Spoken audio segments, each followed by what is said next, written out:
In front of me is OPPO Reno 8 Pro, and today I would like to show you how you can manage apps permissions. Begin by launching Settings and scrolling down to access Privacy section.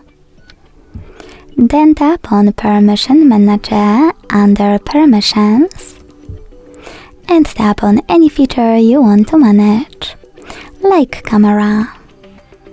Then select one of your apps by clicking on the chosen one and apply one of those options by clicking on it.